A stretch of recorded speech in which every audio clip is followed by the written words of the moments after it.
Hello everyone, hello dear student, आप सभी का स्वागत है आज की क्लास में। अगर आप तैयारी कर रहे हैं किसी भी स्टेट के पीजीटी एग्जाम्स के लिए, टीजीटी एग्जाम्स के लिए, अगर आप तैयारी कर रहे हैं डी ट्रिपल एस बी के लिए, बिहार के बीपीएससी टीआरई 3 के लिए, यूपी के टीजीटी पीजीटी के लिए, इसके अलावा भारत के किसी भी राज्य के एग्जाम के लिए जहां पीजीटी लेवल के सवाल पूछे जाते होंगे, उसके लिए क्लास बहुत बेनिफिशियल होने वाली है आपके पास। और इस पर बेस्ड पूरी प्लेलिस्ट आप लोगों के लिए बनाई गई है। यहाँ पर आप जो भी कंटेंट चाहते हैं, जो भी कंसेप्ट सीखना चाहते हैं, चाहे वो आपके पास इंडिफरेंस कर्व हो, आइसो क्वांट कर्व हो, चाहे डिमांड की इलास्टिसिटी हो, सप्लाई की इलास्टिसिटी हो, या इसके अलावा कब डगलस प्रोडक्शन फंक्शंस हो, चाहे बात रेवेन्यू की हो या कॉस्ट की हो, यानी कोई भी टॉपिक हो, आप यहाँ पर उसकी प्लेलिस्ट देख सकते हैं। चलिए पहले शुरुआत कर लेते हैं आज की क्वेश्चंस के बारे में। क्या है सर, यहां पर मैं बात कराने वाला हूं मॉनेटरी इंस्टीट्यूशंस के बारे में। एक्चुअली मॉनेटरी इंस्टीट्यूशन जो वर्ल्ड लेवल पर काम करती हैं, उनमें से कुछ प्रमुख इंस्टीट्यूशन की मैं बात करने वाला हूं, जैसे कि वर्ल्ड बैंक के बारे में, आईएमएफ के बारे में, डब्ल्यूटीओ के बारे में, एशियन डेवलपमेंट बैंक हो, एआईआईबी हो, यूएनसीटीएडी हो। ऐसे इंस्टीट्यूशन जो वर्ल्ड लेवल पर हैं और मॉनेटरी रूप में काम करते हैं, फाइनेंस करते हैं, या इस तरह से ट्रेड और व्यापार की बात करते हैं, हम उनके बारे में डिस्कस करेंगे। या जनरल जो जीके के क्वेश्चंस रहते हैं ऑर्गेनाइजेशन रिलेटेड, लाइक कि यूएनओ का हेड ऑफिस कहाँ है, या डब्ल्यूटीओ का ऑफिस कहाँ है, या पूछ लेता ओपेक कहाँ बना था, इस तरह के सवालों की बात नहीं, बल्कि हाई लेवल क्वेश्चन जो एग्जामिनेशन के पॉइंट ऑफ व्यू से हैं, उसकी बात करने वाले हैं। तो चलिए देखते हैं क्या कुछ खास होगा आज की क्लास में। जो इंपॉर्टेंट क्वेश्चंस हैं उनकी बात कर लेते हैं। पहला सवाल है, आईएमएफ और आरबीआरडी एक साथ 1944 में किसके परिणाम स्वरूप अस्तित्व में आए थे? याद रखिएगा, जब हम बात करते हैं आईबीआरडी के बारे में, यानी international bank for reconstruction and development जिसे कहा जाता है, आईबीआरडी कहा जाता है, इसी आईबीआरडी को वर्ल्ड बैंक कहा जाता है। तो सवाल है, आईएमएफ और वर्ल्ड बैंक ये दोनों जो अस्तित्व में आए थे, 1944 में आईबीआरडी बन गया, 1945 में जाकर आईएमएफ बना है, लेकिन दोनों वॉशिंगटन डीसी में आते हैं। यहां पर एक कॉन्फ्रेंस हुई थी अमेरिका के अंदर, जिसे हम ब्रेटन वुड कॉन्फ्रेंस कहते हैं। और इसी कॉन्फ्रेंस के बाद यहां जनरली तौर पर 3 संस्थान बने, और वो 3 संस्थान के अंदर हमारे पास एक आईएमएफ है, एक वर्ल्ड बैंक है, और एक आज डब्ल्यूटीओ के नाम से है, क्योंकि उसको बनाने का कंसेप्ट भी यहीं से आया था, जिसको पहले गेट के नाम से बनाया था, GATT, यानी general agreement on tariff and trade के नाम से। बाद में वही 95 में आकर डब्ल्यूटीओ में कन्वर्ट हो गया। तो चलिए भाई, यहां ब्रेटन वुड कॉन्फ्रेंस कहां पर हुई है? यूएस के अंदर 1944 में। निम्नलिखित में कौन सा आईएमएफ का उद्देश्य नहीं है? आईएमएफ मैंने कहा इंटरनेशनल मॉनेटरी फंड है, जो अंतरराष्ट्रीय व्यापार को, देखो यहां 2 चीजें याद रखना, डब्ल्यूटीओ और आईएमएफ ये दोनों अंतरराष्ट्रीय व्यापार का जिक्र करते हैं, लेकिन दोनों अलग अलग तरह से। अंतरराष्ट्रीय व्यापार के लिए प्रोटेक्शन करना, सेफगार्ड करना, उसके लिए सिक्योरिटीज जनरेट करना, व्यापार को बढ़ाने का काम करना, ये सब डब्ल्यूटीओ का है, कि 2 देशों के बीच एग्रीमेंट करना, उनके व्यापार को बढ़ाना, एक्सपोर्ट इंपोर्ट इंक्रीज करना। आईएमएफ का काम है इंटरनेशनल ट्रेड हो, इंटरनेशनल रिलेशंस हो, बैलेंस ऑफ पेमेंट हो, यहां फाइनेंशियल मैटर्स को देखना। ये 2 फर्क जरूर समझना अंतरराष्ट्रीय स्तर पर होंगे जब। तो आपने कहा सर आईएमएफ का काम है अंतरराष्ट्रीय मौद्रिक सहयोग करना, यानी अंतरराष्ट्रीय स्तर पर देशों के बीच में मॉनेटरी कॉपरेशन करना, यह बात सही हो जाएगी। इसका काम है संतुलित अंतरराष्ट्रीय व्यापार करना, यानी बैलेंस्ड तरीके से इंटरनेशनल ट्रेड को प्रमोट करना, ये सही हो जाएगा। विनिमय दर, यानी कि जो $1 और रुपये के बीच का संबंध है, ये एक्सचेंज रेट को स्टेबल करना, ये भी हो जाएगा। लेकिन इसका काम प्राइवेट सेक्टर को लोन प्रोवाइड करना नहीं होगा। वैसे आपको ये पूछा जाएगा कि प्राइवेट सेक्टर को लोन प्रोवाइड करता कौन है सर? तो कोई क्या संस्था है ऐसी वर्ल्ड लेवल पर? तो मैं बता दूं, प्राइवेट को काम करने के लिए यहां पर एक संस्था जिसका नाम है आईएफसी, इंटरनेशनल फाइनेंस कॉर्पोरेशन, ये वर्ल्ड बैंक के ग्रुप का एक हिस्सा है, जो स्पेसिफिकली प्राइवेट को ही लोन प्रोवाइड करता है। तो इसका मतलब आईएमएफ का काम प्राइवेट सेक्टर्स को लोन प्रोवाइड करना नहीं होता। निम्नलिखित में कौन सी संस्था आर्थिक विकास के लिए दीर्घकालीन वित्तीय सहायता प्रदान नहीं करती है? ध्यान रखना, दीर्घकालीन नहीं करती है, लॉन्ग टर्म नहीं करती है। मेरी बात यहां ध्यान से समझना, वर्ल्ड बैंक और आईएमएफ दोनों संस्थान हैं, अंतरराष्ट्रीय है दोनों, वर्ल्ड बैंक वर्ल्ड में गरीबी, बेरोजगारी, महंगाई, इंफ्रास्ट्रक्चर डेवलपमेंट के लिए लॉन्ग टर्म लोन देता है। वर्ल्ड बैंक जब भी लोन प्रोवाइड करता है वो लॉन्ग टर्म्स होते हैं। आईएमएफ क्योंकि बैलेंस को क्रिएट करता, मैनेज करता है, डिफरेंसेस को खत्म करता है, स्टेबिलिटी लेकर आता है, आईएमएफ के सारे लोन जो होते हैं वो शॉर्ट टर्म्स के होते हैं, ये ध्यान रखना है।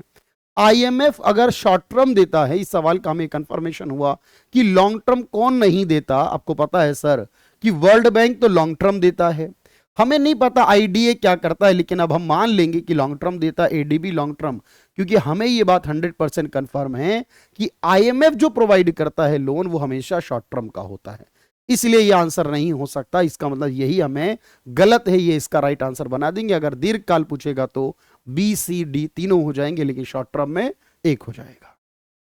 वर्ल्ड बैंक में कौन से समूह कब बना है, और इसको हमने असेंडिंग ऑर्डर में बढ़ते क्रम में लगाना है। मैंने कहा वर्ल्ड बैंक पहले आईबीआरडी के नाम से बना, इसके अलावा 4 संस्थाएं और बनी, इन सबको मिला के वर्ल्ड बैंक कहते हैं। ध्यान रखना, वर्ल्ड बैंक अकेला नहीं है, 189 कंट्रीज हैं वर्ल्ड बैंक में, लेकिन ये कंट्रीज जो हैं वो एक के नहीं है, बल्कि इन सबके अंदर अंदर मेंबर आते हैं।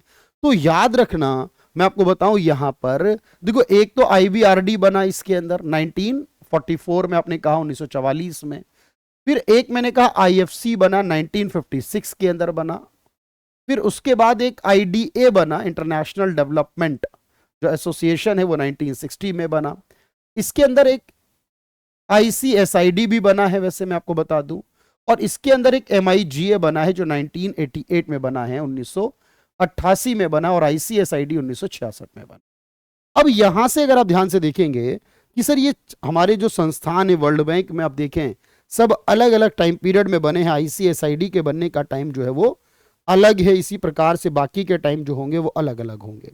अब इनको याद रखा आपने और इस हिसाब से असेंडिंग ऑर्डर करने गए तो ए पहले आएगा, फिर सी आएगा, फिर डी आएगा, फिर बी आएगा, ए सी बी डी, ए सी बी डी, ए सी बी डी, इस तरह से आप करेंगे सर।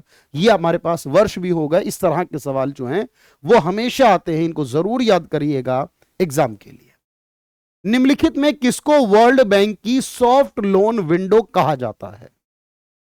वर्ल्ड बैंक तो है ही हमारा, वर्ल्ड बैंक एक अंतरराष्ट्रीय संगठन, और इसके अंदर क्योंकि 5 आते हैं, और मैंने आपको बताया पिछले सवाल में, ध्यान से समझना, देखो जो आईएफसी है, मैंने क्या कहा, ये प्राइवेट सेक्टर को लोन देता है, आईबीआरडी इंफ्रास्ट्रक्चर डेवलपमेंट के लिए लोन देता है, आईडीए को सॉफ्ट लोन विंडो कहते हैं, अपने मेंबर देशों को ही लोन देता है, एमआईजीए मल्टीलेटरल इन्वेस्टमेंट, ये देशों के बीच में इन्वेस्टमेंट को बढ़ाता है, और आईसीएसआईडी इन्वेस्टमेंट डिस्प्यूट सॉल्व करता है। यानी कि अगर आप देखो तो सर ये 5 हैं, और पांचों का अपना कोई ना कोई काम है। इस प्रकार से अगर आप चलोगे तो यहां से आपको सवाल समझ में आएगा अगला वाला, कि जब मुझसे कहा जा रहा है कि सॉफ्ट लोन विंडो किसे कहेंगे, सुलभ ऋण, क्योंकि जो अपने सदस्य देशों को ही, सॉफ्ट का मतलब है बहुत कम ब्याज पर लोन देता है, वो आईडीए कहलाता है। तो वर्ल्ड बैंक का जो हिस्सा 1960 में बना है उसे आईडीए कहते हैं। आईएमएफ के किसी सदस्य के द्वारा जो उधारी का निर्धारण किया जाता है कि आईएमएफ का कोई भी देश, 190 देश है आईएमएफ के अंदर, याद रखना कि कौन सा देश जो है वो कितनी उधारी कर सकता है, कितना फंड विड्रॉल कर सकता है। तो मेरे भाई याद इस बात को ध्यान से समझिएगा कि आईएमएफ से कोई देश उतना ले सकता है जितना उसका आईएमएफ के अंदर कोटा होगा।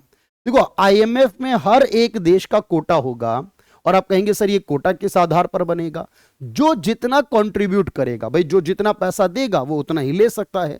इस कोटे को एसडीआर बोला जाता है, स्पेशल ड्राइंग राइट बोला जाता है, एसडीआर में लिखा जाता है इसे। और एक एसडीआर बनता है 5 करेंसी का औसत निकालकर, 5 करेंसियों का वेटेड एवरेज निकालकर, तो एसडीआर, और ये होता मैंने कहा जितना कंट्रीब्यूशन उतना आप विड्रॉल करोगे, उसे अभियंश कहते हैं, कोटा कहते हैं। अंतर्राष्ट्रीय मुद्रा कोष अपने सदस्य देशों को ऋण सहायता देता है किस काम के लिए? अब इस सवाल को अगर आप ध्यान से देख रहे हो, अगर आप प्रैक्टिस कर रहे हो, अगर आपको पूरी ईमानदारी से इस बार अपने एग्जाम को क्वालिफाई करना है भाई, तो आपको ये सारी चीजें करनी पड़ेंगी, एफर्ट्स करने पड़ेंगे। सर ये भारी उद्योगों की स्थापना के लिए, ऐसा लग रहा है? कुछ नहीं लग रहा। दीर्घकालीन तो हमें याद आ चुका है सर, आईएमएफ कभी दीर्घकालीन देता ही नहीं है। आईएमएफ आधारभूत बेसिक फैसिलिटी इंफ्रास्ट्रक्चर आईबीआरडी देता है सर। मैंने कहा था ये शॉर्ट टर्म में देता है हमेशा, और ये अल्पकाल में देता है जो इम्बैलेंस हो जाता है पेमेंट्स में, जो किसी देश के एक्सपोर्ट इंपोर्ट में इम्बैलेंस हो जाता है, जो पैसा आना और जाना जिसको बैलेंस ऑफ पेमेंट कहते हैं, उसमें इम्बैलेंस हो जाता है, उसको ठीक करने के लिए शॉर्ट टर्म देता है हमेशा आईएमएफ। अगला क्या है? अंतरराष्ट्रीय व्यापार का प्रमुख प्रहरी कौन है? यानी इंटरनेशनल ट्रेड को सेफगार्ड करना, देखना, प्रोटेक्ट करना, अंतरराष्ट्रीय व्यापार को बढ़ावा देना, दो देशों के बीच व्यापार बढ़े इसके लिए प्रोसेस करना, ये काम जो होगा ये आईएमएफ का नहीं होगा, ये होगा डब्ल्यूटीओ का, वर्ल्ड ट्रेड ऑर्गेनाइजेशन का होगा सर। डब्ल्यूटीओ जो 1995 में बना, उससे पहले गेट था उसका नाम, और जेनेवा में है, 166 देश हो चुके हैं अब। तो ये क्या करते हैं, सारे देश इसके क्या कहलाते हैं, मोस्ट फेवर्ड। इसके अंदर जितने मेंबर है सारे मोस्ट फेवर्ड है, सब एक दूसरे को बेनिफिट देते हैं ताकि बाकी लोग देश भी इसमें जुड़े कि भाई हम भी डब्ल्यूटीओ के मेंबर बनेंगे तो हमें भी बेनिफिट मिलेगा। मोस्ट फेवर्ड इस सबको बोलेगा यहां पर जो भी इसके मेंबर होंगे। वर्तमान में विशेष आहरण अधिकार मूल्य किसके द्वारा? मैंने बताया आपको कि आईएमएफ में जो भी आप विड्रॉल करते हैं वो एक कोटा आधार पर होता है। ये कोटा किस आधार पर होगा? मैंने कहा 5 करेंसियों का एवरेज बनाकर, वेटेड एवरेज। ये भी ध्यान रखना कि 5 करेंसियां क्या है, अमेरिका का डॉलर, यूरोप का यूरो, जापान का येन, ब्रिटेन का पाउंड और चाइनीज युआन या रेनमिनबी भी बोलते हैं उसे, और इनका भी ना एक एवरेज का वेटेड होता है, यानी सबसे ज्यादा अमेरिका के डॉलर की वैल्यू उसमें रखी जाती है, तो ये भी इंपॉर्टेंट है इसमें।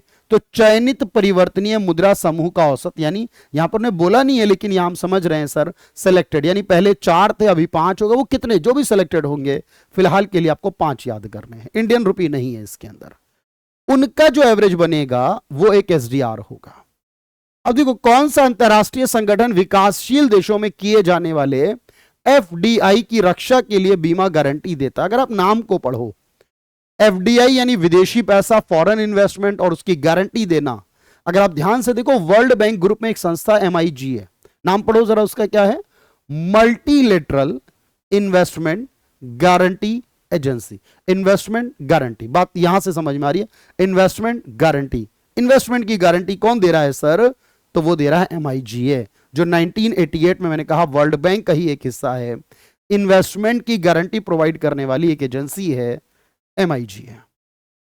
वैसे मैं आपको यहां पर एक और इंफॉर्मेशन प्रोवाइड करता चलूं, साथ में इकोनॉमी स्पेशल का नया बैच में लेकर आ रहा हूं आप लोगों के पास, जिसमें लाइव क्लासेस भी होंगी, सारी कंप्लीट कोर्स लाइव भी होगा और कंप्लीट कोर्स में वीओडी भी होंगी आपके पास, यानी आप चाहो तो पूरा का पूरा कोर्स वीओडी से भी देख सकते हो, पूरा कोर्स लाइव भी, और आप चाहो तो कुछ क्लासेस वीओडी कुछ लाइव, जैसे आप चाहो सब कुछ आपके लिए अवेलेबल है। तो ये बैच लेकर आ रहा हूं मैं, 12 जुलाई से आपके पास क्लासेस की शुरुआत हो जाएगी, 10 जुलाई से इसके रजिस्ट्रेशन शुरू हो जाएंगे। जस्ट 699 रुपीज में आपको ये कंप्लीट कोर्स मिलने वाला है, और ये लिमिटेड सीट्स के साथ अवेलेबल कराया गया इतनी कम फीस में।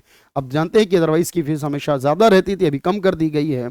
तो ये लाइव प्लस वीओडी बैच, इसके अंदर में आपको सारी इंफॉर्मेशन है। अगर आप चाहते हैं इस बैच से एनरोल होना या और कोई इंफॉर्मेशन इसकी चाहते हैं, तो आप इस बैच को, जब 10 तारीख को ये बैच आएगा आपके सामने, तब आप इसकी इंट्रोडक्शन वीडियो को देखिएगा, उसमें आपके सारे डाउट के जवाब मिल जाएंगे, और उसके बाद आप इसको बैच को बाय कर सकते हैं, परचेज कर सकते हैं। कैरियर विल ऐप से ही, कहीं और जाने की जरूरत नहीं पड़ेगी। चलिए भाई आगे सवाल को देखते हैं। निम्नलिखित में कौन से वर्ल्ड बैंक के अंग हैं? इनमें कौन कौन सा वर्ल्ड बैंक के अंगों में आता है? 5 मैंने बताया आपको, उनमें से ही आना चाहिए 5 में से। तो आपने कहा आईएफसी, जी हां आता है। वर्ल्ड ट्रेड ऑर्गेनाइजेशन नहीं आता। आईडीए आता है। आईएमएफ नहीं आता, आईएमएफ अलग संस्था है, वर्ल्ड बैंक अलग संस्था है। हां 1 और 3 ऐसे हैं जो इसमें इंक्लूड होते हैं। अंतरराष्ट्रीय मुद्रा कोष का मुख्य लक्ष्य क्या है? आईएमएफ का लक्ष्य क्या है? क्या चाहता आईएमएफ है? आईएमएफ क्या करेगा? देखो याद रखना, क्या ये प्राइवेट फॉरेन इन्वेस्टमेंट की बात करेगा सर? तो ये गलत है सर, प्राइवेट फॉरेन इन्वेस्टमेंट की बात नहीं कर रहा है। क्या यूरोपीय देशों में कॉमन करेंसी की बात कर रहा है सर? नहीं। क्या गोल्ड स्टैंडर्ड की बात कर रहा? नहीं। ये कह रहा है कि अंतरराष्ट्रीय स्तर पर पैसे की व्यापार करके अंतरराष्ट्रीय व्यापार को प्रोत्साहित करो, यानी जो पैसे की कमी है, जो इंबैलेंस है, जो तरलता है, लिक्विडिटी है, उसको एडजस्ट करने की बात करता है। मैं बार बार इसलिए इस टर्म का इस्तेमाल करता हूं। आईएमएफ का लक्ष्य क्या होगा? विश्व व्यापार संगठन के अनुसार मोस्ट फेवर्ड नेशंस की जो परिस्थिति प्रदान की जाती है वो किसको की जाती है? तो मैंने आपको बताया कि डब्ल्यूटीओ जो संगठन है उसमें जितने भी मेंबर देश हैं, हर देश उन सभी को मोस्ट फेवर्ड मानेगा। डब्ल्यूटीओ के सभी मेंबर देशों को, ऑल मेंबर कंट्रीज जो होंगी, ऐसा नहीं कि जो ज्यादा कंट्रीब्यूट करेगा, जो विकासशील या कुछ और, नहीं, सभी मेंबर को यहां मोस्ट फेवर्ड माना जाएगा। निम्नलिखित में कौन सा कथन सही नहीं है? आईएमएफ के बारे में 4 कथन है और सही नहीं है ये पूछा है। अब एक ढूंढिए जो लगता है जो आपको आईएमएफ की बात नहीं कर रहा है। सर, आईएमएफ भारत में जो भी इकोनॉमिक इम्बैलेंस होंगे उनको ठीक करने का काम करेगा। तो सर हर देश में करेगा, इम्बैलेंस को ठीक करना, असंतुलन को ठीक करना, विनिमय समस्या स्टेबिलिटी लेकर आना, यह भी करेगा, और विशेष आहरण अधिकार की भी बात यहीं पर है। लेकिन मैंने कहा था गरीबी, बेरोजगारी, महंगाई, अशिक्षा, ये सब निरक्षरता, लिटरेट नहीं है, पढ़े लिखे नहीं है लोग, तो आईएमएफ का ये काम नहीं है भाई कि कोई पढ़ा लिखा है या नहीं है। ये काम यूएनओ का हो सकता है, ये काम वर्ल्ड बैंक का हो सकता है। वर्ल्ड बैंक देता है अलग अलग चीजों के लिए पैसा, लेकिन आईएमएफ का लिटरेसी से कोई लेना देना नहीं है भाई। ये तो नाम से ही समझ में आ रहा है, इलिटरेस है, यानी निरक्षर व्यक्ति है। ग्रीन बॉक्स, ब्लू बॉक्स जो होते हैं, इनका संबंध एक्चुअली किससे होता है? देखो मैं बताऊं, green box, blue box, red box, amber box, ये जो बॉक्सेस हैं एक्चुअल में इसका मतलब यहां जो है वो डब्ल्यूटीओ से है। मैं बता दूं पहले, इसमें यह कहा गया है कि अलग अलग बॉक्सेस के अकॉर्डिंग अलग अलग हमारी सब्सिडी होती है, यानी किस चीज पर हम कितनी सब्सिडी प्रोवाइड कर सकते हैं उसके अकॉर्डिंग इनको कैटेगराइज किया गया है, ब्लू, ग्रीन, एम्बर, यानी भूरा, एम्बर मतलब भूरा, तो एम्बर बॉक्सेस में। तो यहां पर याद रखिएगा ये सब्सिडी से रिलेट करता है और ये डब्ल्यूटीओ के अंदर आता है, वर्ल्ड ट्रेड ऑर्गेनाइजेशन में। वर्ल्ड बैंक और आईएमएफ हमेशा क्या प्रदान करते हैं? मैंने आपको बताया अभी, वर्ल्ड बैंक है तो लॉन्ग टर्म देगा और आईएमएफ है तो शॉर्ट टर्म देगा। ये ध्यान रखना, वर्ल्ड बैंक पहले है तो पहले लॉन्ग टर्म, आईएमएफ बाद में है तो आईएमएफ शॉर्ट टर्म। ठीक है। विशेष आहरण अधिकार में को जनरली तौर पर मैंने कहा 5 करेंसियों का एवरेज बनती है, इसको पेपर गोल्ड भी कहते हैं, पेपर गोल्ड। और ये एक तरह से क्या है सर, जो आईएमएफ अपना रिकॉर्ड करता है किसका कितना कंट्रीब्यूशन है, किसको कितना उधार दे सकते हैं, ये सब जो लिखा जाता है आर्टिफिशियल करेंसी, ये रियल पेपर पे नहीं छपती है, मेटल पे नहीं छपती है, ये आर्टिफिशियल करेंसी है जो कि अकाउंट्स में, लेजर में, लेजर कहते हैं खाता, अकाउंट, जब अकाउंट बनाते हैं आईएमएफ वाले की कितना पैसा आईएमएफ के पास है, कितना देना है, कितना लेना, आईएमएफ का पूरा जो अकाउंट, जो लेजर तैयार होगा उसमें डॉलर, यूरो, पाउंड नहीं लिखा जाएगा, उसमें एसडीआर लिखा जाएगा। इसको आर्टिफिशियल करेंसी या पेपर गोल्ड कहते हैं। अब यहां पेपर करेंसी हो गया तो ये गलत हो गया, आर्टिफिशियल करेंसी, या सिर्फ गोल्ड है नहीं, पेपर गोल्ड कहते हैं इसे। व्यापार और विकास पर संयुक्त राष्ट्र सम्मेलन यूएनसीटीएडी जो है, United nation conference on trade and development है, जो वर्ल्ड इन्वेस्टमेंट रिपोर्ट लाता है, ट्रेड एंड डेवलपमेंट रिपोर्ट लाता है हर साल। मैंने कराई ये रिपोर्ट इससे पहले आपको, बड़ी इंपॉर्टेंट है एग्जाम के लिए, तो याद रखना इसका हेड ऑफिस जेनेवा में है, याद रखें जेनेवा के अंदर। निम्नलिखित में किस देश ने सबसे पहले आईएमएफ से फंड बोरो किया था, सबसे पहले उधार लिया था? आईएमएफ के अंदर एसडीआर कोटा है, उसके अकॉर्डिंग कोई देश ले सकता है, और इसमें सबसे पहले जब आप विड्रॉल की बात करते हैं तो फ्रांस का नाम आता है। आईएमएफ कोटा से सबसे पहले विड्रॉल करने वाला पैसा फ्रांस देश था। मुद्रा परिवर्तनीयता का विचार, जैसा कि आज की परिस्थितियों में अर्थव्यवस्थाओं को प्रयोग किया जाता है, किससे उपजा? यानी मुद्रा को परिवर्तनीयता का मतलब है आप एक करेंसी को दूसरी करेंसी में कन्वर्ट कर सकते हो। भाई आजकल होता है ना, आप कोई सी भी करेंसी किसी भी करेंसी के बदले कर सकते हो। ये कब से शुरू हुआ? देखो 1944 में ब्रेटन वुड कॉन्फ्रेंस जो हुई, उसमें वर्ल्ड बैंक बना, उसमें आईएमएफ बना। वर्ल्ड बैंक का काम अलग हो गया, आईएमएफ का काम था फॉरेन एक्सचेंज की बात करना। ये जो फॉरेन एक्सचेंज है हमारा आईएमएफ में आता है, जो इसी में तो है ना डॉलर को रुपी, रुपी को डॉलर बनाना। तो ये ब्रेटन वुड कॉन्फ्रेंस जो हुआ था, उस ब्रेटन वुड कॉन्फ्रेंस के बाद देखो ये सारी शुरुआत हुई। उससे पहले तक आप देखेंगे तो सर ये शुरुआत नहीं थी। ब्रेटन वुड कॉन्फ्रेंस से पहले ये चीजें इस प्रकार से नहीं थी।